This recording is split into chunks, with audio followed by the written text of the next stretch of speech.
महापुराण शिव महापुराण ज्ञान यज्ञ समग्र जिज्ञाली गाम समस्त आयोजन दिव्य અને ભવ્ય એવી શિવકથાના 7મા દિવસ બીજા સત્રમાં પ્રવેશ કરતા પૂર્વે આ બધાને મારા ઓમ નમો નારાયણ, જય ભોલેનાથ, નમઃ શિવાય, જય શ્રી કૃષ્ણ, જય માતાજી, જય ગુરુદેવ.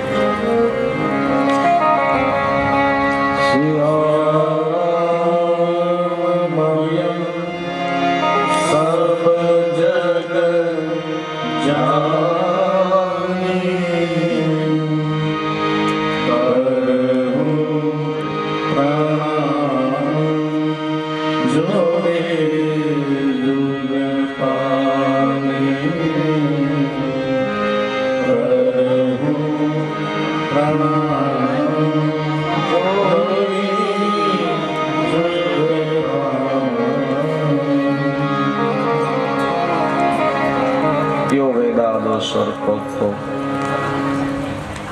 વેદાંતૈ પ્રતિષ્ઠિત તસ્ય પ્રકૃતિ લીનશ પરસ મહેશ્વર. વેદોમાં જેનું વર્ણન છે, વેદોએ નેતિ નેતિ કહી અને કહ્યું છે એથી વધીને કાંઈ નથી, આ પણ નથી, આ પણ નથી, ન ઇતિ ન ઇતિ. એક સ્થાન ઉપર સ્થિર થાય તો એનો મહિમા ઘટી જાય. એ જ ભક્તિ માર્ગમાં અત્ર તત્ર સર્વત્ર કયા છે, અણુ અણુમાં કયા છે, અષ્ટમૂર્તિ રૂપે કયા છે. એ ભગવાન શિવ જેનું સગુણ અને નિર્ગુણ બંને રૂપ, બંનેનો મહિમા ગાતો ગ્રંથ એટલે શિવ કથા, શિવ મહાપુરાણ જ્ઞાન યજ્ઞ. આ સંસારમાં મારી તમારી અગાઉ પણ મેં કહ્યું કે આપણી 3 સ્થિતિ છે, સ્થૂળ છે, સૂક્ષ્મ છે અને કારણ છે. કારણ છે એ દિવ્ય છે, એ નિર્ગુણ માંથી ચેતના નીકળે ને એમાં ભળે છે. સગુણ આ શરીર છે. ઈશ્વર ઉપાસનામાં સગુણ ભક્તિ કર્મકાંડ એ પણ વિશેષ છે અને ચિંતન દ્વારા, મન દ્વારા જ્ઞાનકાંડ એ પણ વિશેષ છે. બંને એકબીજાના પૂરક છે. ભક્તિ માર્ગથી ધીરે ધીરે જ્ઞાન સુધી પહોંચાય છે. એક માર્ગ ઉપર ચાલો એટલે બીજાની જરૂર છે અને ભક્તિ માર્ગમાં હંમેશા જ્ઞાન હોવું જોઈએ કે જે ઈશ્વરની આપણે ઉપાસના કરીએ છીએ એનો મહિમા કેવડો છે અને ઐશ્વર્ય કેવું છે. જે ભગવાનની આપણે પૂજા કરીએ છીએ ઘણી વાર આપણે બહુ સહજ માનીએ, આપણો પ્રેમ હોય, ભાવ હોય, પણ એ ભગવાનનું ઐશ્વર્ય એવું નથી. પણ એનો મહિમા જાણીએ ત્યારે ખબર પડે એનું ઐશ્વર્ય કેવડું છે, એનો મહિમા કેવડો છે. દાખલા તરીકે કોઈ આપણે ત્યાં અચાનક સીધા આવે, આપણે જાણતા ન હોય કોણ છે, ખબર ન હોય કોણ છે, એટલે આપણે એની બહુ સ્વાગતામાં એટલી બધી તૈયારી ન હોય. પૂછીએ કોણ છો, વધીને પાણીનું પૂછીએ, વાર લાગે તો આપણે કદાચ બેસવાનું પૂછીએ, ખબર નથી કોણ છે. પણ આપણે ખબર હોય કે આવનારા વ્યક્તિ છે, આ સંત છે, આ સિદ્ધ સંત છે, કોઈ કક્ષાએ છે અથવા કોઈ સગા છે અને આ વ્યક્તિ છે એને જાણતા હોય, એનો મહિમા જાણીએ પછી આપણે અગાઉ તૈયારી કરી રાખીએ, સારી એવી રહેવાની વ્યવસ્થા કરીએ, ચા પાણી શરબત આદિ બધી રીતે સ્વાગતા કરીએ. કારણ કે આપણે એને ઓળખ્યા છે. આવકાર બંનેમાં છે પણ નથી ઓળખતા અને ઓળખો એમાં ફરક છે. એમ ભગવાનનું નામ બધા લે, જાપ બધા કરે, પણ જે પ્રભુને તમે ભજન કરો છો એનો મહિમાને નથી ઓળખતા ને તો એ આવકારમાં ઘણો ફરક હોય છે, જાતમાં ઘણો ફરક હોય. આપણે સહજ રામ રામ, શિવ શિવ, કૃષ્ણ કૃષ્ણ બોલીએ સામાન્ય, પણ જ્યારે એનો મહિમા જાણીએ પછી જે જાપ કરીએ એ વિશેષ છે. કલિયુગ કેવલ નામ આધાર, સુમિરન ઉતરત ભવ પાર. નામ આધાર સત્ય વાત છે, પણ નામનો મહિમા જાણવો જરૂરી છે. કથા એ નામનો મહિમા આપે છે. ઐશ્વર્ય ભગવાનની લીલાઓ, એમનું ઐશ્વર્ય, એમનો મહિમા બતાવે છે.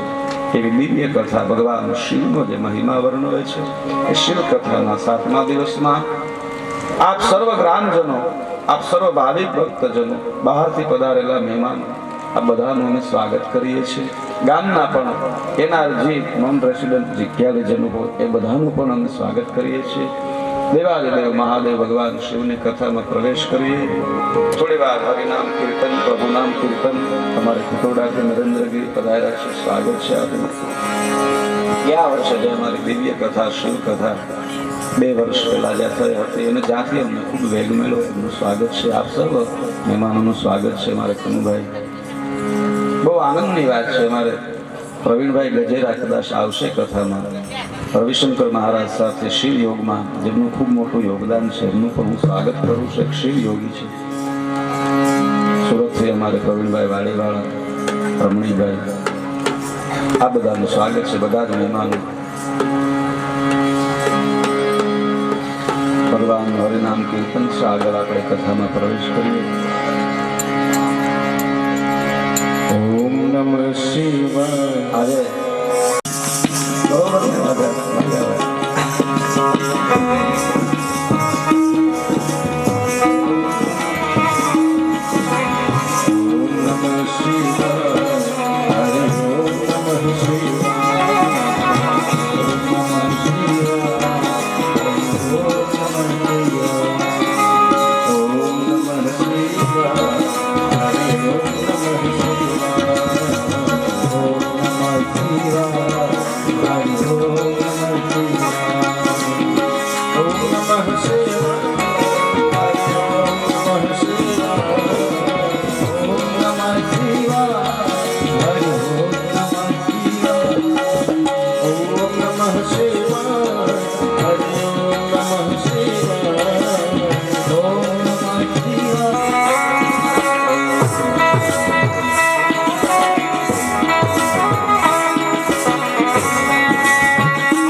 राधा बोले कृष्ण बोले राजा बोले कृष्ण बोले भाइयों बोले बहनों बोले भाइयों बोले बहनों बोले भाइयों बोले बहनों बोले भाइयों बोले बहनों बोले सब मिलकर बोले हरि ओम नमः शिवाय सब मिलकर बोले हरि ओम नमः शिवाय बोलो ओम नमः शिवाय हरि ओम नमः शिवाय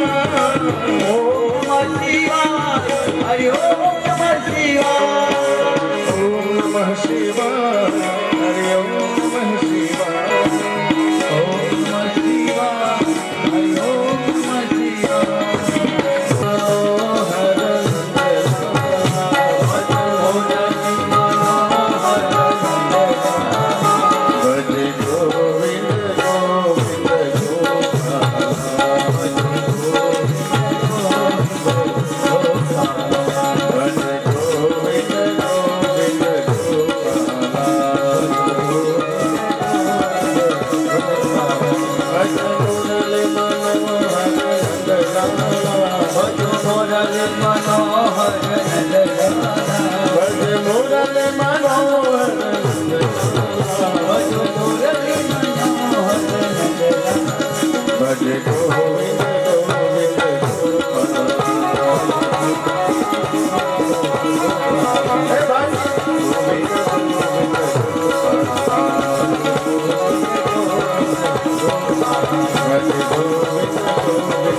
શિવની કથા સવારના સત્રમાં આપણે કથામાં શ્રવણ કર્યું.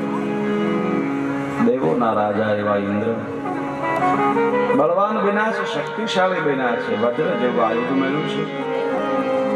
એક સાધુએ પોતાની તપસ્યા, પોતાનું તપ, પોતાની સિદ્ધિ જગતના કલ્યાણ માટે અસ્થિનું દાન કર્યું છે. દધીસી નામના મહાન શિવ ભક્ત સવન ઋષિના વંશમાં સવન પુત્ર એવા દધીસી તપોદન બ્રાહ્મણની જ્યાંથી પરંપરા છે, દધીસીના પુત્ર સુદર્શન, એમની કથા શિવ પુરાણમાં આગળ. મહાન ઋષિએ પોતે યોગ દ્વારા પોતાનો દેહ છોડ્યો છે અને દધીસીના અસ્ત્ર, એમાંથી અસ્ત્ર બન્યું છે, એના વજ્રમાંથી, એના હાડકામાંથી વજ્ર બન્યું છે. વજ્ર જેવું અસ્ત્ર લઈ ઇન્દ્ર જાય. આ સમય સંસારમાં એક નિયમ છે, આપણે બહુ મળી જાય ને તોય તકલીફ થાય, બહુ વધી જાય ને. ઇન્દ્રને દુઃખ એ થયું, મારી પાસે આટલું છે, હવે કોઈ લઈ નહીં જાય. જો ઘણી વાર કઈ હોય નહીં તો ઉપાધિ ન હોય છે. સંપત્તિ વધી જાય તો પછી મકાનનું બહુ ધ્યાન રાખવું પડે, આપણે બધા બાવણા વ્યવસ્થિત કરવું પડે. હાવ ઝૂંપડા જેવું હોય, માણસો નીકળી જાય ખાલે ખાલે. આપણા કુંડાના કેડે જાય, જે કુંબા છે ને ક્યાં બાવણા છે તાળા મારવાનું, એટલે તાળા જ ન હોય ભાઈ. પણ આપણે કેટલું ધ્યાન રાખવું પડે, જેમ વધે એમ ઉપાધિ વધે, પછી ચિંતા થાય, પછી ભય થાય. ઇન્દ્ર પાસે સંપત્તિ વધી એટલે ભય થયો. હવે મારે કોઈ એવો છે નહીં મારી સામે લડે એવો. એક અહંકાર પણ થયો, અંદરથી એક અહંકાર હતો ને અહંકારને દૂર કરવા માટે પણ ભગવાન શંકરે પોતાનામાંથી જે નેત્રાગ્નિમાંથી જે અગ્નિ પ્રગટ થયો, એ નેત્રાગ્નિથી જલંધરનો પ્રાગટ્ય થયું છે. શિવાંશ જલંધર શિવના અંશમાંથી પ્રગટ થયો, પણ અસુરના હાથમાં એ તેજ છે, અસુરના હાથમાં શુક્રાચાર્ય જેનું પાલન કર્યું છે. એક અર્થ એવો થાય કે તમે ગમે એવા શ્રેષ્ઠ હો, ગમે એવા મહાન હોય, તમારી પાસે ગમે એવી કલા હોય, પણ તમારો પક્ષ ફરી જાય, કોઈ એવાના હાથમાં જતા રહ્યો, તમારું જીવન અંતે વ્યર્થ જાય. ઇન્દ્રના અહંકાર થકી જલંધરનું પ્રાગટ્ય થયું છે. સમી જાતા એ જલંધર શુક્રાચાર્યના હાથ નીચે અનેક વિદ્યાઓ પ્રાપ્ત કરી છે. શુક્રાચાર્યને કવિ, આ જગતમાં કવિ કોઈને કહેવાતા હોય તો શુક્રાચાર્ય મહારાજ છે. ભગવાન શિવના પરમ ભક્ત શુક્રાચાર્ય મહારાજ છે. દેવતાઓના ગુરુ બૃહસ્પતિ છે, દૈત્યોના ગુરુ શુક્રાચાર્ય મહારાજ છે. પણ શાસ્ત્રો એમ કહે છે કે બૃહસ્પતિ મહારાજ કરતા પણ વિદ્વાન, શક્તિશાળી, સમર્થ, પરમ ભક્ત શુક્રાચાર્યજી છે. દેવતાઓને ગુરુ બનવાને યોગ્ય છે, પણ દૈત્યોના ગુરુ બન્યા છે, દાનવોના ગુરુ બન્યા છે. શા માટે? ભૃગુવંશી એવા શુક્રાચાર્ય મહારાજ દેવો ને દાનવોનું જયારે યુદ્ધ થાય છે, વચન આપ્યું છે માતા, દેવો ને દાનવોનું જયારે યુદ્ધ થાય છે, ઇન્દ્રના હાથમાં વજ્ર છે, એટલે ક્યાં જવું, શું કરવું? દૈત્યો ભયભીત થયા અને પોતાનો વેશ છુપાવી ભૃગુ ઋષિનો જે આશ્રમ છે, એમના પત્ની ખ્યાતિ અથવા બીજા પણ નામ, ઘણા બધા નામોનો ઉલ્લેખ છે, એમની પાસે દાનવો આવે છે દેવતાઓનું રૂપ લઈ અને કહ્યું, દેવી અમારી રક્ષા કરો, અમારી પાછળ દુશ્મનો થયા છે. અને દેવી ખ્યાતિએ ભૃગુ પત્ની એમની રક્ષા કરી છે. કહ્યું, દેવી અમને ભય છે, એમને વચન આપો કે અમારી રક્ષા કરશો. અને ઋષિ પત્નીએ વચન આપ્યું છે, અમે તમારી રક્ષા કરશું. અંતે એમ કહેવાય છે કે દેવતાઓ આવ્યા છે, એને ખબર છે કે આ દાનવો છે, દિવ્ય રૂપ ધારણ કરી અને અહીંયા છુપાયા છે. અંતે યુદ્ધ થાય છે. ભૃગુ પત્નીએ, ઋષિ પત્નીએ ખૂબ મનાવ્યા, દેવો ન માન્યા. અંતે એ યુદ્ધની અંદર ઋષિ પત્ની એવા ભૃગુ પત્ની એવા દેવી ખ્યાતિ, નામમાં કદાચ મારે સુખ છે, એ ઘાયલ થાય છે. ભગવાન વિષ્ણુ દ્વારા સુદર્શન જ્યારે ચલાવવામાં આવે અને ક્ષતિ થાય છે, ઇન્દ્ર દ્વારા જ્યારે આયુધ ચલાવવામાં આવે અને ભૃગુ પત્ની જે છે એના પ્રાણ ઉપર સંકટ આવે છે, પ્રાણ છોડવાની તૈયારીમાં છે. દૈત્યોના રક્ષણ માટે એને પ્રાણ આપ્યા છે. કહ્યું, મારા આશરે છે એટલે હું એનું વધ નહીં થવા દઉં. પોતાના પ્રાણના ભોગે બચાવ્યા છે, અંતે પ્રાણ છૂટવાની તૈયારીમાં છે. દૈત્યોને બચાવ્યા, દાનવોને બચાવ્યા, અને એટલામાં શુક્રાચાર્ય મહારાજ આવે છે. કહ્યું આ કોણે કર્યું, કેમ થયું, માંડીને વાત કરી છે. ઇન્દ્ર આદિ દેવતાઓએ જ્યારે દૈત્યો ઉપર મારે ત્યાં છુપાઈને આવ્યા, મેં આશરો આપ્યો તો ને એકવાર આશરો આપ્યા પછી આશરા ધર્મનો આપણે ત્યાં નિયમ છે. આશરો આપ્યા પછી પ્રાણના ભોગે એને પાળવામાં આવે, નિભાવવામાં આવે. આપણે ત્યાં અનેક એવા પ્રસંગો છે. ઋષિ પત્નીએ કહ્યું છે પોતાના પુત્ર એવા શુક્રાચાર્યને, મને વચન આપીશું કે જેને મેં અભયદાન આપ્યું છે ને તો કાયમ એને તારે શરણે લઈશ. અને શુક્રાચાર્ય જે મહાન જ્ઞાની છે, મહાન ભક્ત છે, એના જેવું કોઈ વિદ્વાન નહીં. અને માને વચન આપ્યું છે, માં અસુરો છે, આ દૈત્યો છે, આ દાનવો છે, વિદ્યાનો કદાચ દુરુપયોગ પણ થાય, પણ હે માં એ વચન આપ્યું છે. હું શુક્રાચાર્ય આ સંસારમાં મારાથી વધીને કોઈ જ્ઞાની નહીં. હું તો દેવતાઓના ગુરુ બનવા માટે એથી પણ વિશેષ મેં વિદ્યાને પ્રાપ્ત કરી. પણ માં તો મારી માં છે, જનેતા છે, અને તારા કલ્યાણ માટે, તારા મોક્ષ માટે માં હું વચન આપું છું, હું દૈત્યોનો ગુરુ બનીશ. એટલે શુક્રાચાર્ય મહારાજ દૈત્યોના ગુરુ બન્યા છે. માને વચન આપ્યું. એની નિશ્રામાં જલંધર અનેક વિદ્યાઓ, શક્તિઓ પ્રાપ્ત કરી. સમુદ્ર દેવે એને પોતાના માટે એક નગરી આપી છે જેને દીપ્તિનગર કહેવાય છે. દીપ્તિનગરમાં રાજ કરે છે દિવ્ય સભા. રાહુ અને કેતુ, આપણે સવારે એ કથાને અને કયું કાનું ધડ મસ્તક કેમ નથી, સમુદ્ર મંથનની કથા કહીશું. શુક્રાચાર્ય મહારાજ દેવ અને દાનવ મળી જ્યારે તમામ રત્નો એમ કહેવાય છે દુર્વાસાના શ્રાપથી સમુદ્રમાં વિલીન થયા છે અને મંથન કરવામાં આવ્યું છે. પ્રથમ વિષ નીકળું ભગવાન શંકરે ધારણ કર્યું છે.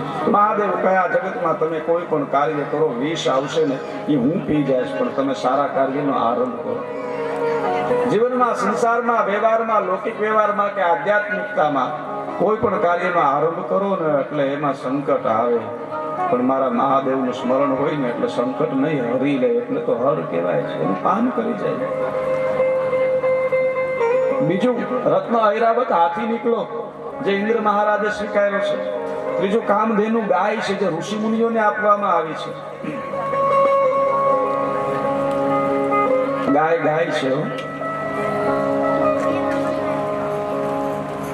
વશિષ્ઠ મહારાજને ભગવાન શિવે કામધેનુ ગાયની દીકરી નંદીની ગાય છે એ ભેટ આપી હતી. ગાયમાં 33 કોટી દેવતાઓનો વાસ છે, અને કરોડ નહીં. આપણે ત્યાં 33 કરોડ દેવતા નથી, કોટી છે. 12 આદિત્ય, 11 રુદ્ર, 8 વસુ, પ્રજાપતિ ને ઇન્દ્ર એટલે કોટી થાય, કક્ષા થાય. દાખલા તરીકે આપણે ત્યાં કોટી એટલે કક્ષા, વિભાગ હોય. હું કોઈ જ્ઞાતિ અર્થે નહીં પણ સમજાય એટલે આપણે એમ કહું કે પટેલ સમાજ છે, બરાબર? તો પટેલમાં કેટલી કોટી હોય કે લેવા પટેલ, કડવા પટેલ, આવી રીતે કક્ષા હોય. સાધુ છે રામાનંદી, પતિક, દશના, બ્રાહ્મણ છે રાજપુર બ્રાહ્મણ, ઔદિશ્ય બ્રાહ્મણ, મોઢ બ્રાહ્મણ, આવી રીતે એની પરંપરા હોય. નાના ભાઈ ભરવાડ, મોટા ભાઈ ભરવાડ, ક્ષત્રિયોમાં આડા કાઠી ઉભા, આ બધી કક્ષા છે. તો એમ 33 કોટી અને 33 કક્ષા છે દેવતાઓની, એનો વાસ છે. ગાયની સાંભળી આછી હોય, હાથ પડ છે ગાયની સાંભળીમાં, વૈજ્ઞાનિકો કહે, ઋષિ મુનિઓ કહે. ભગવાન સૂર્યનારાયણના કિરણ જ્યારે ગાય ઉપર પડે છે એટલે એની સાંભળીની અંદર છિદ્ર હોય છે, અને છિદ્ર દ્વારા ભગવાન સૂર્યના કિરણો એના દૂધમાં પડે છે એટલે ગાયનું દૂધ વલોવાઈને અમૃત બને છે. ગાયના દૂધથી અમૃત છે. આપણે ત્યાં ગોપાલમાં ગેસ કાંડ થયેલો, હજારો લાખો માણસો ગેસમાં મૃત્યુ પામ્યા હતા, પણ અધિકારી નામે 2 ભાઈઓના ઘર હતા વાડીમાં. એના ઘરે કોઈ ક્ષતિ નહોતી થઈ, કારણ કે એ લોકો ગૌપાલન કરતા, અને ગાય જેનું છાણ, ગૌમૂત્ર આદિમાં તાકાત છે. અણુના જે વિસ્ફોટના કે ગેસના પણ જે આવા ઝેરી હોય ને એનો નાશ કરી નાખે. એટલા માટે તો હોમ હવન યજ્ઞમાં ગાયના ઘીથી હોમ કરવામાં આવે, વાતાવરણ શુદ્ધ બને, વાતાવરણના જે જીવાણુ છે એ નાશ પામે, અને આપણે એવી શ્વાસોશ્વાસની ક્રિયામાં એવી દિવ્ય ઉર્જા મળે. આપણે દેશી ગામડાઓમાં પણ ગાયના ચાણથી લીપણ કરવામાં આવે. ગાય પવિત્ર છે. ગાય આંગણામાં હોય ને, ગાય નકારાત્મક ઉર્જાને ઓળખી જાય. કોઈ પણ એવી અજુગતી કાંઈ ઉર્જા હોય ને ગાય એને ઓળખી જાય. ઘણી વાર તમારી ઘરે ગાય હશે ને, 1 દિવસ 2 દિવસ નહીં જમે, ત્યારે માનવું કોઈ વસ્તુ એવી તમારે આંગણે આવતી ને એની સામે એને એ ક્રિયા કરેલી છે. 33 કોટી દેવતાઓનો વાસ છે. આપણા ગામમાં ખૂબ રાજીપો ગૌ સેવા થાય છે. આપણે અગાઉ જે કાર્તિક સ્વામીની કથામાં વિશ્વરથ રાજા વિશ્વામિત્રની વાત કરી, એ જ્યારે રાજા હતા અને સમગ્ર સંસારમાં એ જીતવા માટે, વિજય પ્રાપ્તિ માટે નીકળ્યા હતા કે સંસારને હું જીતી લઉં, મારે ચિંતા નહીં. એ રાજ્ય જીતવા માટે નીકળ્યા અને એક વનમાં વશિષ્ઠ બાપજીનો આશ્રમ છે, ત્યાં નીકળ્યા. વશિષ્ઠ બાપજી આગતા સ્વાગતા કરી અને વિશ્વરથ નામના રાજાને રોક્યા છે. કહ્યું રોકાઈ જાઓ. અમુક સમય થયો એટલે વિશ્વરથ રાજા એને કહ્યું હવે અમે પ્રસ્થાન કરીએ. કેમ? મારો આટલો બધો રસાલો. કહ્યું બધાના માટે ભોજન પ્રસાદ થઈ જશે. વિશ્વરથ નામના રાજાએ વશિષ્ઠજીને કહ્યું કે શક્ય નથી. કેમ કે હું યુદ્ધે નીકળું છું, મારી સાથે હાથીથી લઈ અશ્વથી લઈ લાખોનું પાય દળ છે. આ બધાનું તમે ખાલી એમને જળપાન કરાવો ને કોઈ સમય વીતી જાય, ભોજનની ક્યાં વાત છે? કહ્યું બધું થઈ જશે. થોડો સમય થયો ને એટલે બધાની રસોઈ બનેલી હતી. જેને જે કાંઈ હોય જુદા જુદા વિભાગમાં અનેક પ્રકારની રસોઈ બનેલી હતી. હાથીઓને એના માટે એટલી બધી નિરણ આપવામાં આવી છે, પશુઓને અશ્વને એના માટેનો ખોરાક આપવામાં આવ્યા. વિશ્વરથ રાજા જોઈ રહ્યા કે કદાચ 2000 માણસ થાય ને તો એટલી વારમાં 10,000 માણસો થાય તો એટલી રસોઈ ન બન્યા. કેમ બન્યું?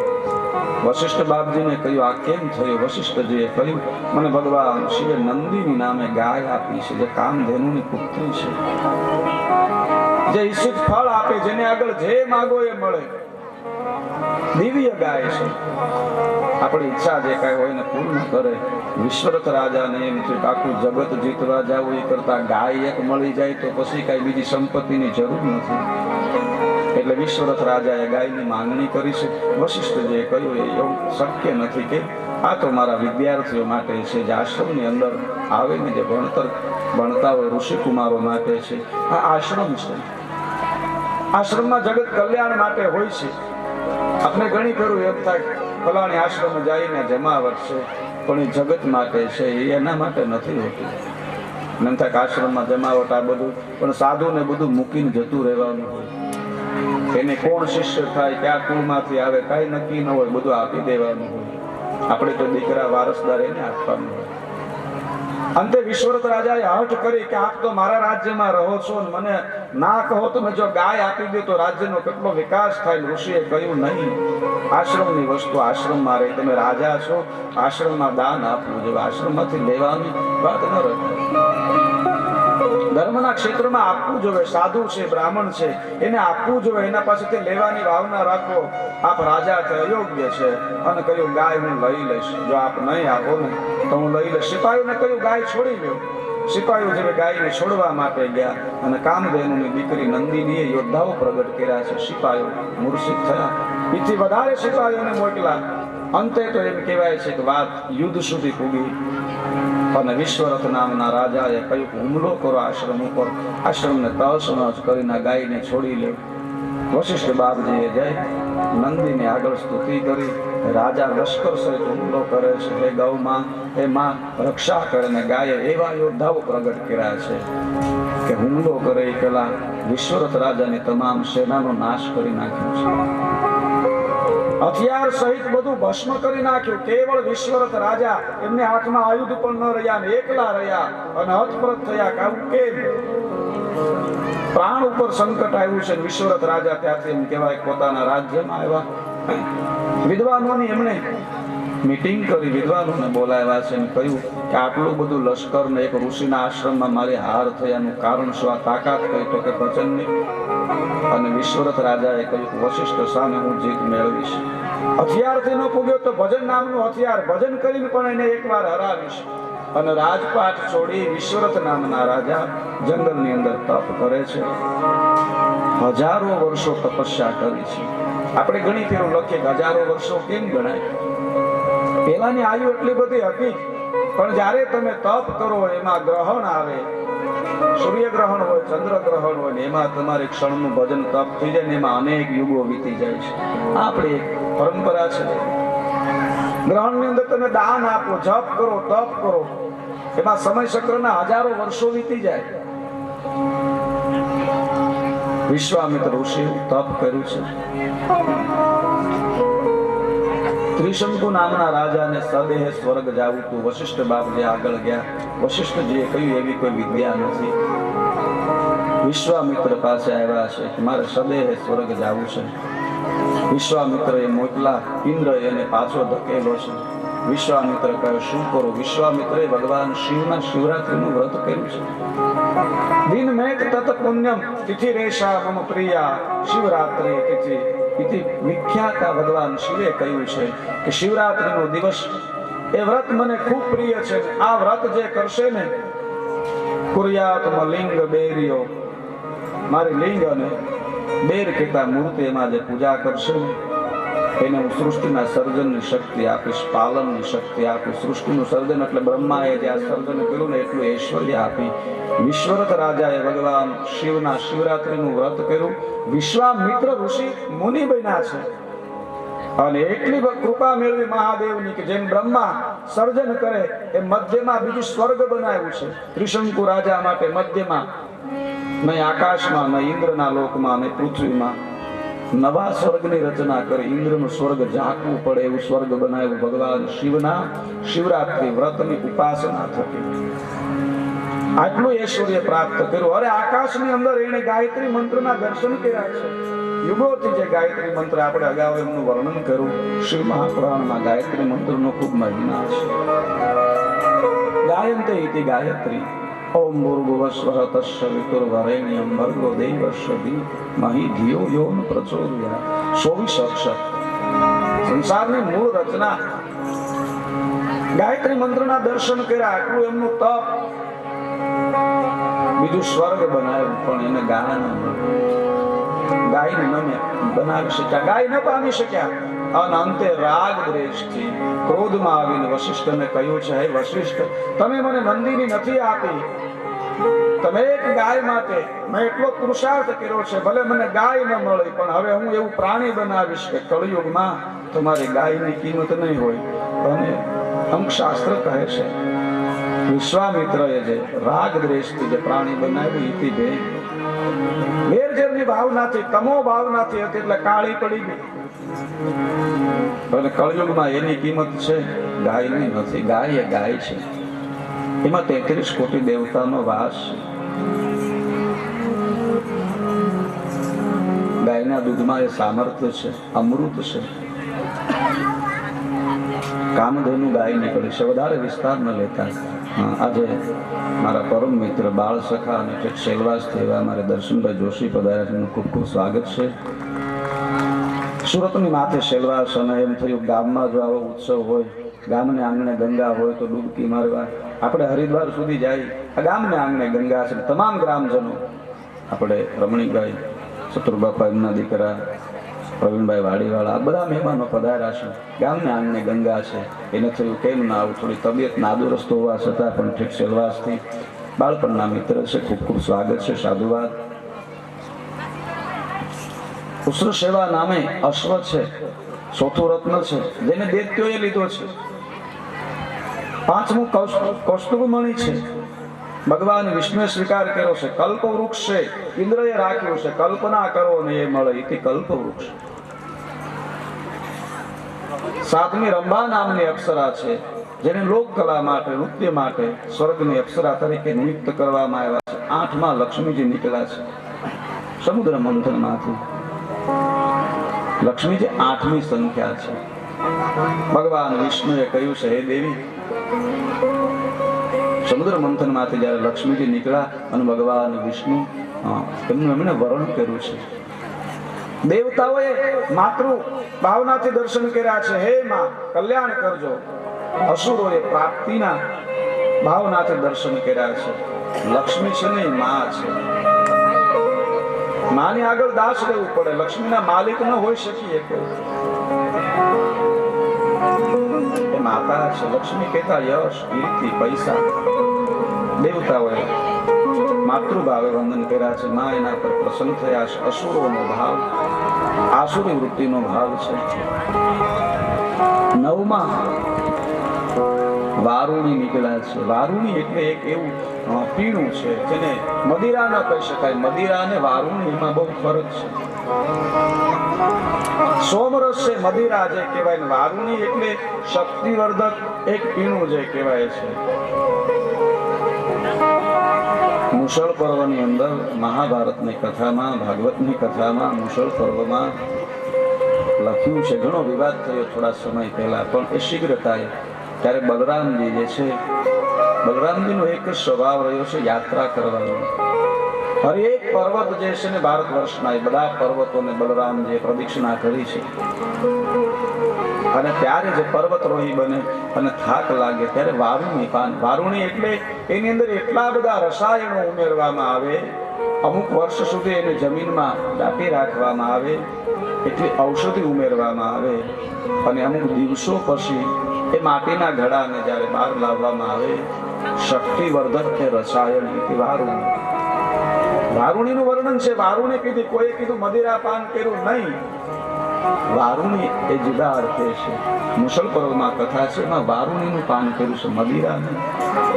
જે થોડા સમય પૂર્વે વિવાદ થયો. નવમી વારુણી છે. રંભા જે છે એની પાસે મદિરા છે. મદિરા અલગ વસ્તુ છે. દાનવોએ કહ્યું આ શું છે? તો કે મદિરા છે. આનો અર્થ શું? કે વગર અમૃતે આપણે અમર હોય એવું લાગે. મદિરા પાન કરી જાય એટલે એમ થાય અમર છે. 10મો ચંદ્રમા છે જે ભગવાન શિવની શોભા વધારે છે. 11મું પારિજાત વૃક્ષ છે. 12માં પંચરત્ન શંખ છે જે ભગવાન વિષ્ણુએ સ્વીકાર્યો છે. 13માં ધન્વંતરી છે અને 14મું અમૃત નીકળ્યું છે. અને અમૃત જ્યારે નીકળ્યું, દેવ અને દાનવ વચ્ચે અમૃતના પાન માટે યુદ્ધ થયું. કોણ પેલું પીવે?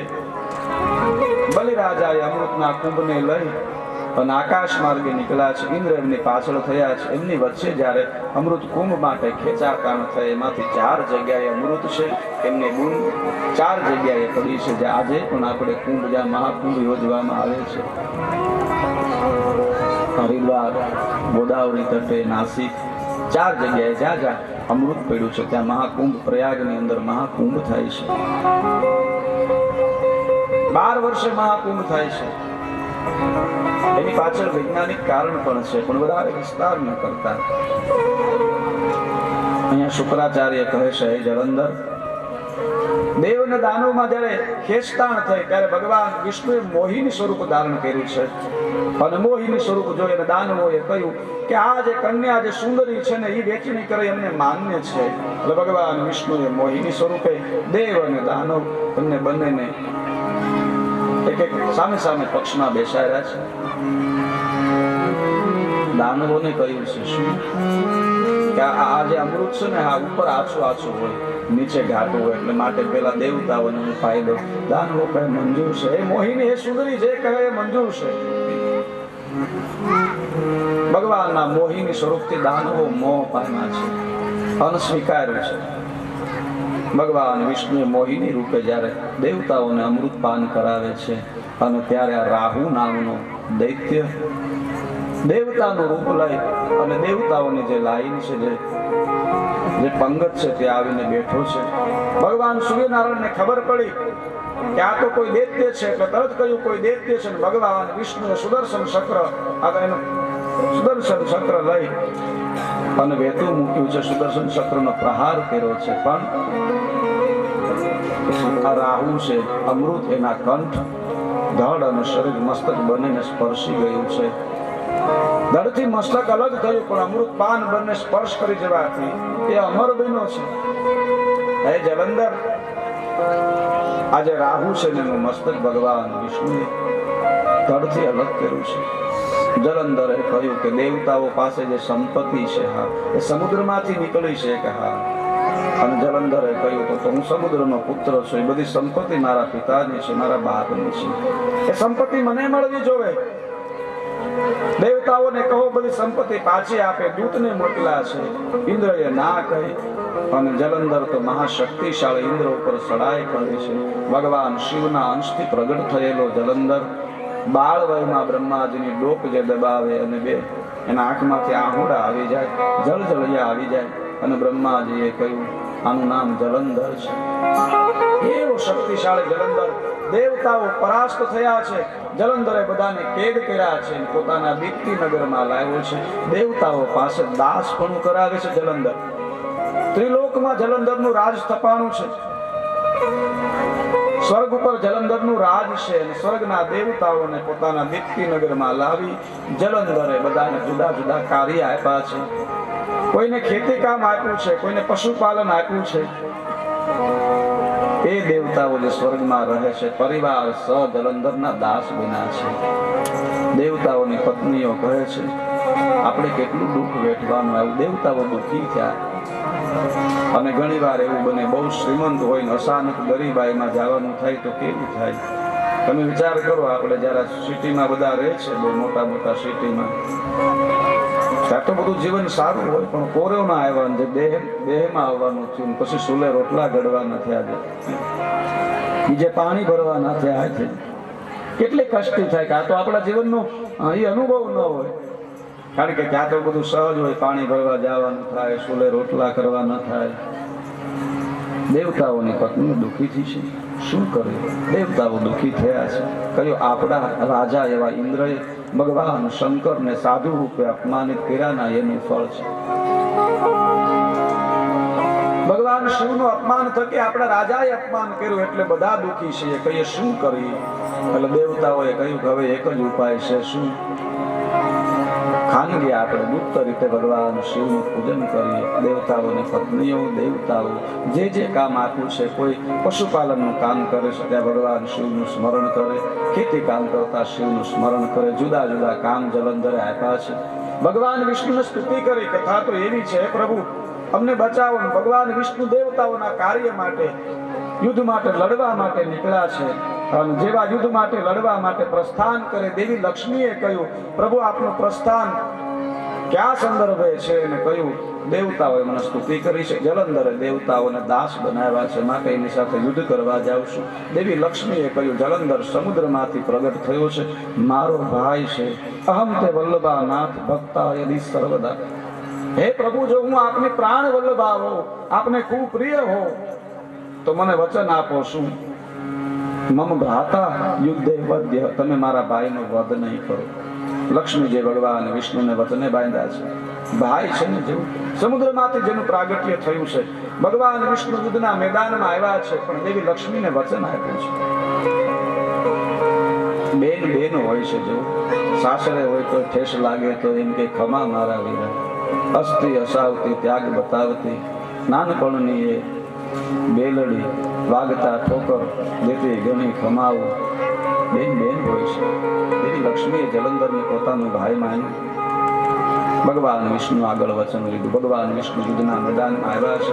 જલંધર સાથે અનેક પ્રકારે યુદ્ધ કરે, પણ એવું કોઈ આયુધનો પ્રહાર ન કરી શકે જેથી એનો વધ થાય. જલંધરે કહ્યું હે હરિ નારાયણ, આપની યુદ્ધ લીલાથી હું પ્રસન્ન કઈ માગો. ભગવાન વિષ્ણુએ કહ્યું જલંધર તું માગી, તારું યુદ્ધ કૌશલ્ય જોઈને હું પ્રસન્ન થયો છું. જલંધરે કહ્યું માગો એ આપશો કે હા? ભગવાન વિષ્ણુએ કહ્યું તારા યુદ્ધથી કૌશલ્યથી હું પ્રસન્ન છું, માગી લે. જલંધરે ને દૈત્યને કરીશ્યામી પરાક્રમ, તારું પરાક્રમ છે ને એનાથી હું પ્રસન્ન છું. અને જલંધરે કહ્યું તો આપ લક્ષ્મી સહિત મારા મહેલમાં આવી અમારી મહેમાન ગતિનો સ્વીકાર કરો. આપ મારે ત્યાં મારું આતિથ્ય સ્વીકારો. દેવી લક્ષ્મી સહિત અને ભગવાન વિષ્ણુ વચને બંધાણા. દેવી લક્ષ્મીજી અને ભગવાન વિષ્ણુ જલંધરને ત્યાં મહેમાન તરીકે છે. દેવતાઓ પાછા મૂંઝાણા કે જેનો આપણે આધાર હતો એ તો અહીંયા મહેમાન બનીને છે, આપણું રક્ષણ કોણ કરે? આપને કોણ બચાવે? ભગવાન વિષ્ણુ, દેવી લક્ષ્મી એ તો જલંધરના દીપ્તિનગરમાં આતિથ્ય સ્વીકારે છે. અંતે ભગવાન શિવની સ્તુતિ કરે મનોમન, હે મહાદેવ, હે કરુણા સાગર, અમારી પર કૃપા કરો હે પ્રભુ. નમો મહાદેવ, નમો ભવાય રુદ્રાય મોહનાય, નમો નમો માર્ગહિતાય શુભ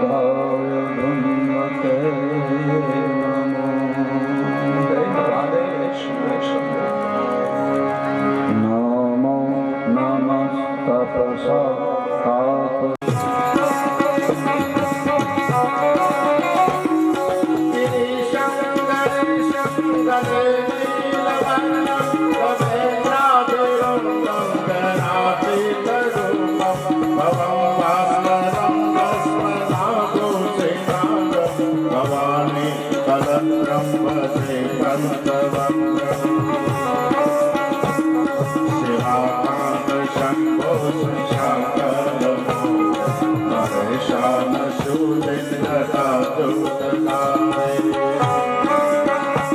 ત્વમેકો જગન્નભ પૂર્ણ વિશ્વરૂપમ પ્રસિદ્ધ પ્રસિદ્ધ પ્રભો પૂર્ણ રૂપમ વરાહમેકં જગત્શરીરમાનં વિદેહં નિરાકારમોકારવેદં યતો જાયતે પાનરેણ વિષ્ણું કપીશં ભજે ધીયતે યત્નવેષ્મં નમો મેન ચાપો નમઃ મેન વાયો નયાસ આસ્તે ચંદ્રાન નિદ્રા ન ગ્રીષ્મો ન શીતો ન દેશો ન વાયુ ન યસ્યાસ્તિ મૂર્તિ શ્રીમૂર્તિ ઓમ નમઃ શિવાય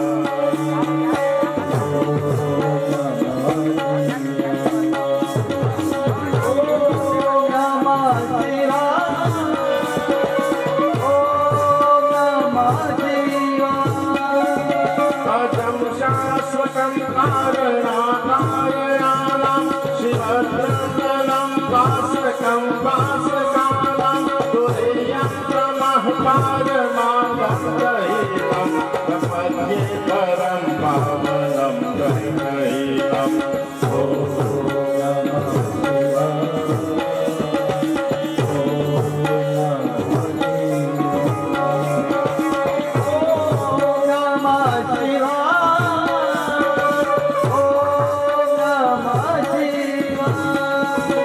નમસ્તે નમસ્તે વિભો વિશ્વમૂર્તે નમસ્તે નમસ્તે ચિદાનંદમૂર્તે નમસ્તે નમસ્તે તજો યોગગમ્ય નમસ્તે નમસ્તે શુદ્ધિ જ્ઞાનગમ્ય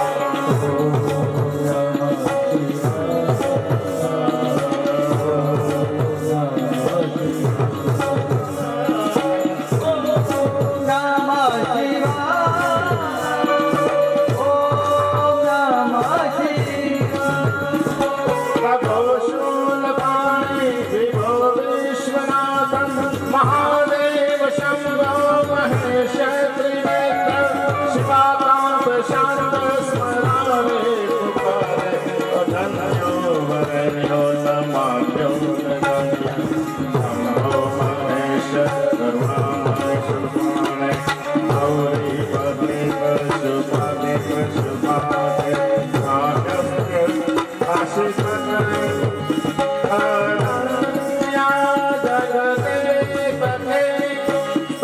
हसे पासे विद्या से महेश्वर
લીધે મહાદેવ અમને કોઈનું બંધન હોય, અમારે કોઈ ગુલામી હોય, કોઈ માથે એ વિકટ સ્થિતિ હોય, એમાંથી મહાદેવ સર્વને મુક્ત કરે, જે કથા શ્રવણના આપણે લાભાર્થી બન્યા છીએ એવી દિવ્ય કથામાં આપણી વચ્ચે મહેમાન.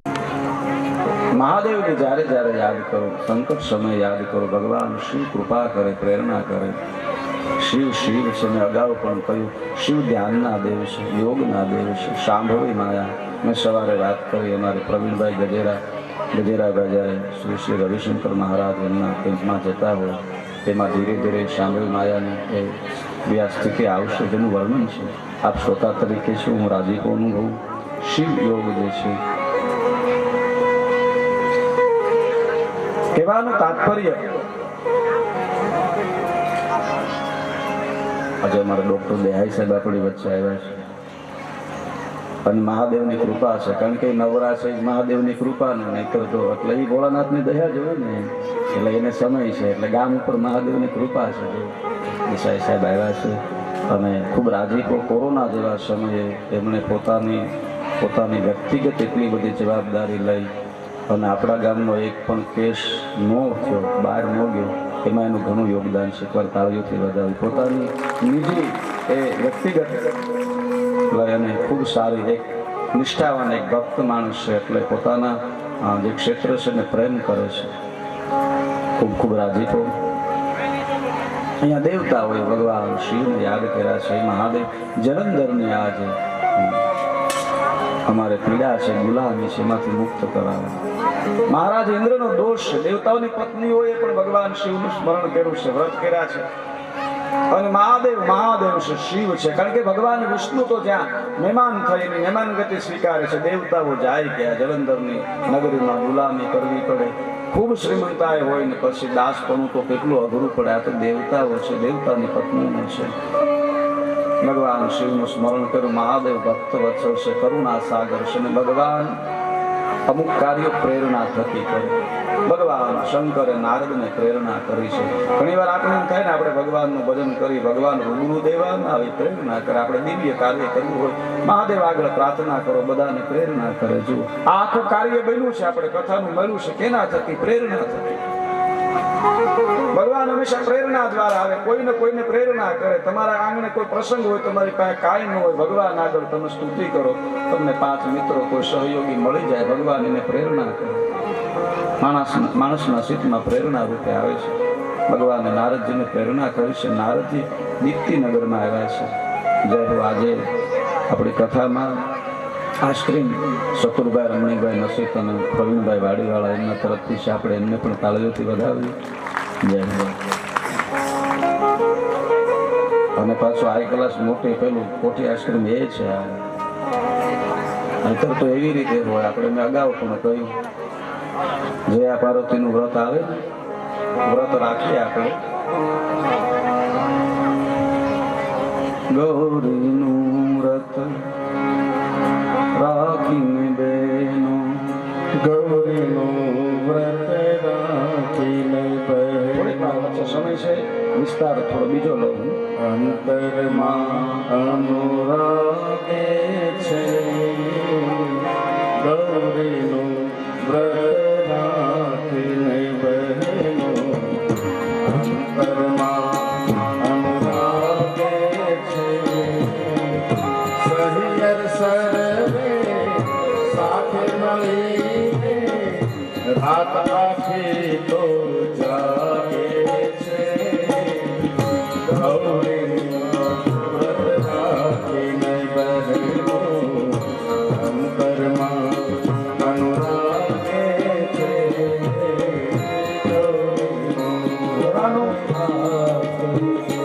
તાત્પર્ય એ છે, વ્રત રાખે ભગવાનને આપણે ઘણી પેલું માનતા રાખીએ, પણ માનતા માટે કઈ બોલીએ ને તો પછી ફળ બાબત કેવા કઈ ગમે એવા હાલશે. સત્સંગ બાપાની કથા છે કે બહુ મોંઘા સત્સંગની જરૂર હાલશે, ગંભા ફળ તો કે હાલશે.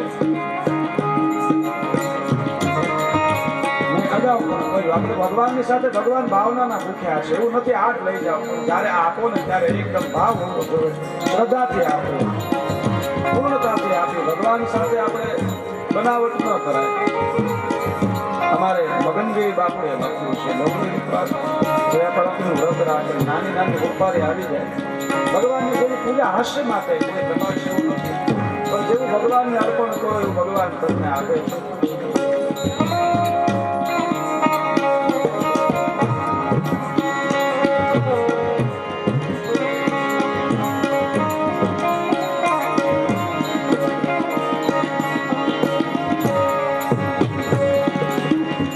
પાર્વતીને પૂજવા માટે શિવ મંદિરે આવે છે.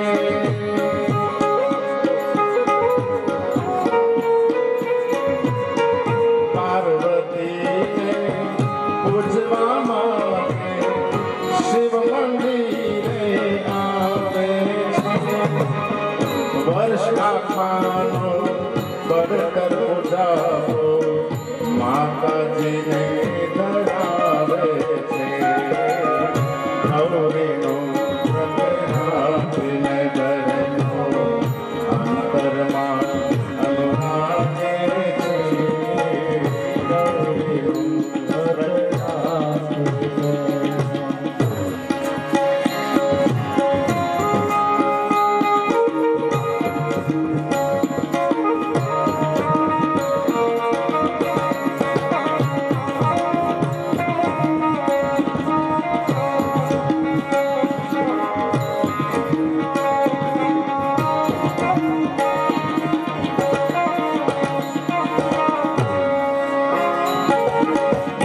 સુંદર સારું પતિ મેળવવા માતાજી પાસે માંગે છે.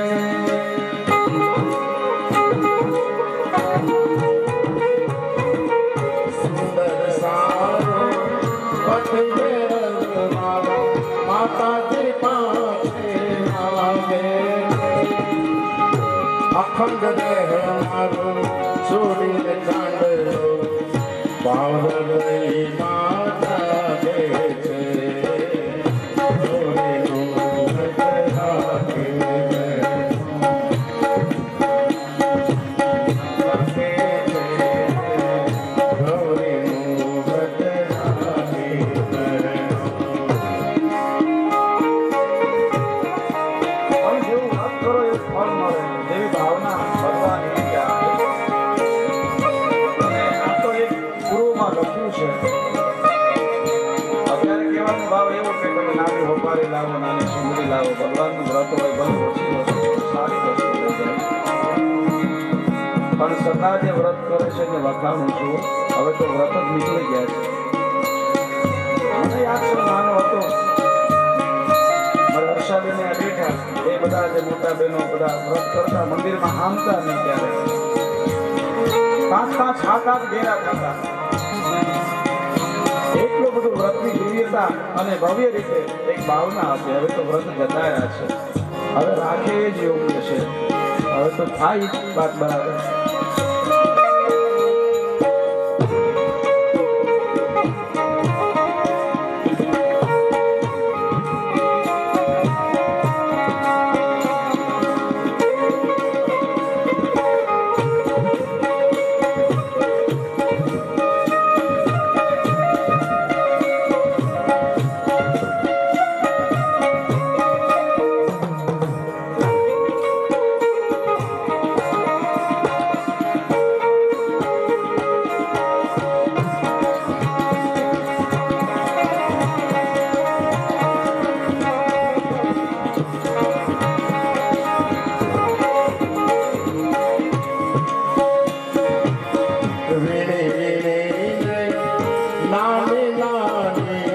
સોપારી લઈને આવે છે.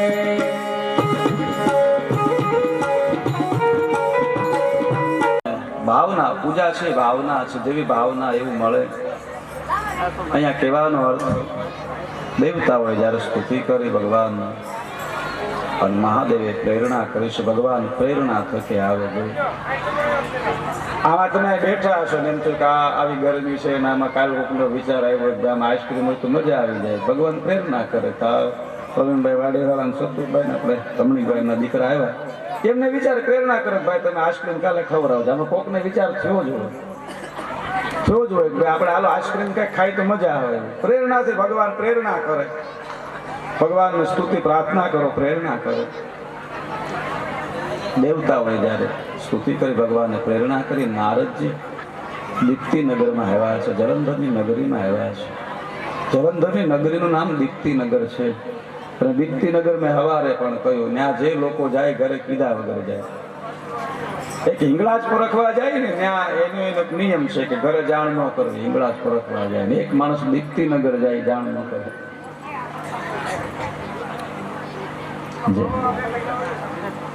નારદજી જલંધરની નગરીમાં આવ્યા છે. નારદજીનું સ્વાગત કર્યું છે. નારદજી સંત છે, તપસ્વી છે. નારદજી અયાચક છે, કદી કશું માગતા નથી. જલંધરે નારદજીનું આગતા સ્વાગતા કર્યું છે, ખૂબ આદર કર્યો છે.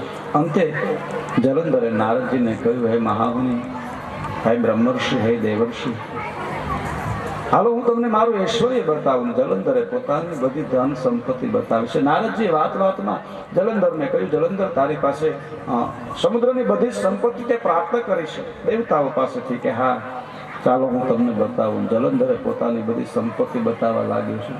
હીરા, માણિક, મોતી, અનેક પ્રકારના રત્ન, પારિજાત વૃક્ષ, 14 રત્નો જે છે, સમુદ્ર મંથનમાંથી નીકળેલા 14 રત્નો છે, એથી લઈને સર્વ રત્ન બતાવ્યા છે.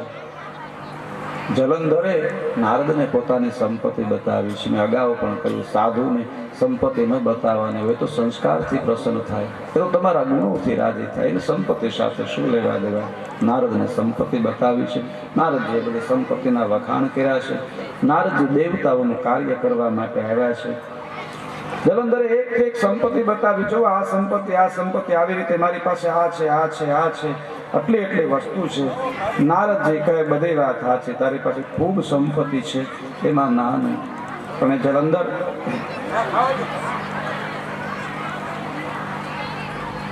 સંપત્તિ ત્યારે શોભાયમાન થાય જ્યારે સ્ત્રી રત્ન હોય. તારે ત્યાં કોઈ સ્ત્રી રત્ન નથી, એવું દિવ્ય સ્ત્રી રત્ન નથી. નારદજીએ કહ્યું, તારી પાસે બધી સંપત્તિ છે, રત્ન છે, હીરા છે, માણેક છે, મોતી છે, અમાપ છે, ત્રિલોક્યનો સ્વામી છે, તો એમાં ના નહીં. પણ હું હમણાં જ્યારે ભ્રમણ માટે નીકળ્યો અને કૈલાસ પર્વતની આસપાસ નીકળ્યો, ત્યાં એક યોગી રાજ રહે છે. નારદે બહુ શોખવટ ન કરી, કોણ? નારદે કહ્યું, ત્યાં એક યોગી રાજ રહે છે અને એમને ત્યાં જે સ્ત્રી રત્ન છે. જલંધર શું વર્ણન કરું? બસ આટલું કહીને નારદજી નીકળી ગયા. અને જલંધરને ખબર નહીં યોગી રાજ એટલે કોણ, શું અજાણ છે. પણ જલંધરને અંદરથી ઉણપ થઈ કે ત્યાં એ સ્ત્રી રત્ન એટલે શું, કોણ હશે, એ હું મેળવું, પ્રાપ્ત કરું, આવી ભાવના જાગી. નારદજી ત્યાંથી પ્રસ્થાન કરી ગયા. દેવતાઓને કહ્યું, તમારું કાર્ય કરી નાખ્યું છે. કઈ રીતે? કે મેં એને ઉણપ દર્શાવી છે, હવે એને શાંતિ નહીં હોય. આની પાસે બહુ છે, બહુ હોય ને એને તમે ઉણપ આપો ને એટલે અજંપો ઉપડે, કારણ કે આટલું છે તો શાંતિ ન થાય. તમે કોઈને પણ ઉણપ બતાવો એટલે ને અજંપો ઉપડે. હારામાં હારું હોય, અરે કરોડોનું મકાન હોય, તમે એમ કહો ને કે આ જે સ્ટાઇલ છે ને આમાં જરીક ઝાંકી છે, આમ હોત ને એટલે ઓલાને શાંતિ થાય. એટલો ખર્ચો કર્યો પણ આ રહી ગયો. એક અજંપાનો પ્રકાર છે. નારદજીએ જલંધરને અજંપો ઉણપ બતાવી. જલંધરને એમ થયું કે રત્ન હું પ્રાપ્ત કરું. નારદે કહ્યું ને યોગી રાજ એટલે ભગવાન શંકર, સ્ત્રી રત્ન એ આદિ શક્તિ છે, એવી કોઈ વ્યાખ્યા ન કરી. એને ખબર હતી કે જલંધર શિવાંશ છે અને ભગવાન શિવના દ્રોહમાં આવીને તો જ આનો નાશ થાય.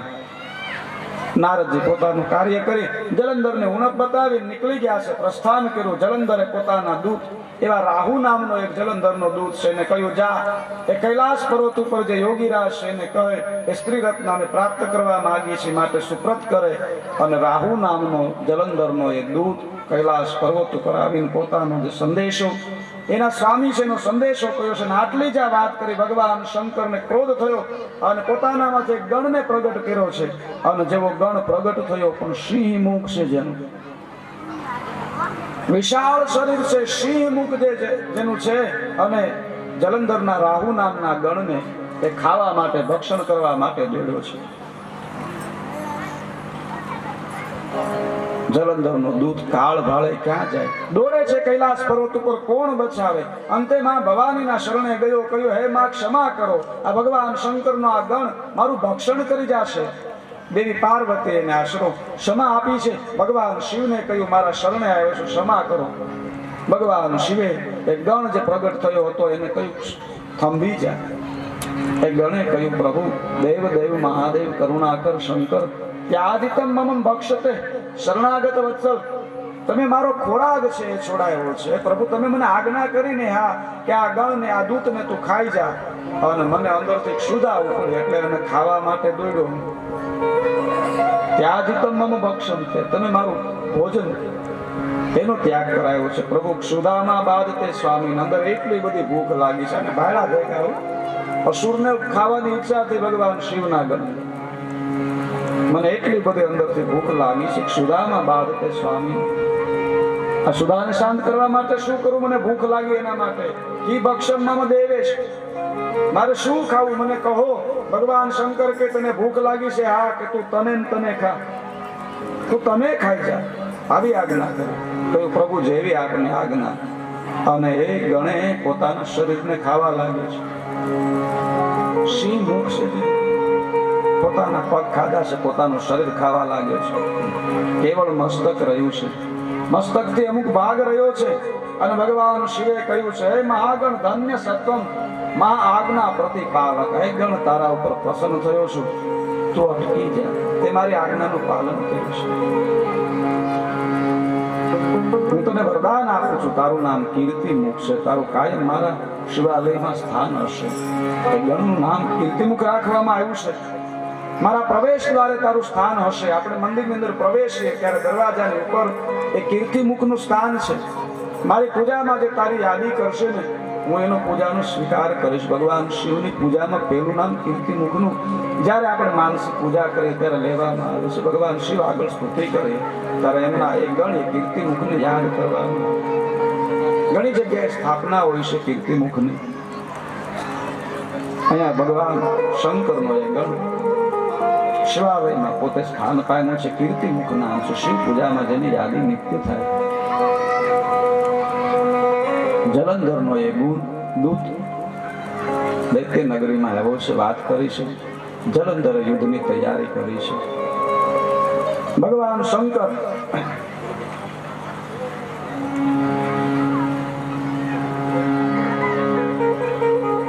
શિવજીના અનેક ગણો અને જલંધર સાથે યુદ્ધ થઈ રહ્યું છે. મહાભયંકર યુદ્ધ થયું છે. જલંધર શિવાંશ છે. ભગવાન શંકરે યુદ્ધ કર્યું છે. જલંધરે માયાનો આશરો લીધો છે. ભગવાન શંકરનું રૂપ ધારણ કરી અને જલંધર એમ કહેવાય છે કે માં ભવાની જ્યાં બિરાજમાન છે ત્યાં આવ્યો છે.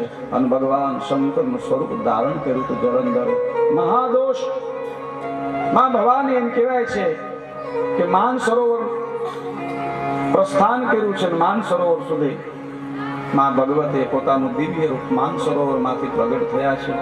અને ભગવાન વિષ્ણુ સ્તવન કર્યું છે. ભગવાન વિષ્ણુ કહે, હે દેવી આપે મને યાદી કરી કે હા જલંધર એના મૃત્યુ માટેનો ઉપાય આપ્યો છે. જલંધર ભગવાન શંકરનું રૂપ અહીંયા ધરીને આવ્યો છે. માટે હવે તમે લીલાનો આરંભ કરો. ભગવાન વિષ્ણુએ પેલા જલંધરને નથી છેતર્યો. જલંધરનું રૂપ લઈને ભગવાન વિષ્ણુ એટલા માટે ગયા છે કે અગાઉ જલંધરે ભગવાન શંકરનું રૂપ ધારણ કરી અને કૈલાસ સુધી આવ્યો છે. ભગવાન વિષ્ણુએ કહ્યું, હે દેવી આપની આજ્ઞા છે, હું લીલાનો આરંભ કરું છું. એક બાજુ જલંધરનું મહાયુદ્ધ ચાલે છે. ભગવાન શંકર અનેક પ્રકારે આયુધોનો પ્રહાર કરે, પણ જલંધરની પત્ની જે વૃંદા છે, જે મહાસતી છે, એમણે એક હાર પહેરાયો છે. અને પતિવ્રતા જે નારી છે એના સતમાં એ તાકાત છે. જલંધરનો વધ કરવો અશક્ય છે. જ્યાં સુધી જલંધર એમની પત્ની વૃંદા છે, એમનું સતીત્વ છે, ત્યાં સુધી જલંધરને મારવું મુશ્કેલ છે. શિવગણો દેવતાઓ અને જલંધરનું મહાયુદ્ધ થાય. બીજી બાજુ ભગવાન વિષ્ણુએ લીલા કરી છે. જલંધરનું જે સ્થાન દીપ્તિનગર છે, દિવ્ય બગીચાની અંદર પોતાના બે શિષ્યો સાથે આવ્યા છે. વૃંદાને એવું ભયાનક સપનું આવ્યું, પોતાના નગરમાંથી દોડી છે. અને જ્યાં આવે ત્યાં ભગવાન વિષ્ણુ એક ઋષિના રૂપમાં બેઠા છે, એક સાધુના રૂપમાં બેઠા છે. અને કોઈ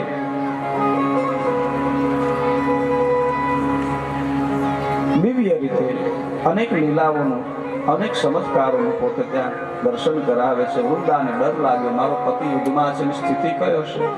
સંતને જોયા, વૃંદાએ કહ્યું, હે મહાત્મા મારો પતિ યુદ્ધમાં ગયા છે અને આપ મને વર્ણવો એની કઈ સ્થિતિ છે. ભગવાન વિષ્ણુએ સ્થિતિ વર્ણવી છે આપણી કથાની અંદર. આપણી વચ્ચે અત્યારે આપણા આદરણીય માનનીય સાંસદ સાહેબ શ્રી નારાયણભાઈ કાછડિયા પધારે છે. આપણે જોરદાર તાળીઓથી કાછડિયા સાહેબનું સ્વાગત કરીએ. જય હો, પધારો. એમની સાથે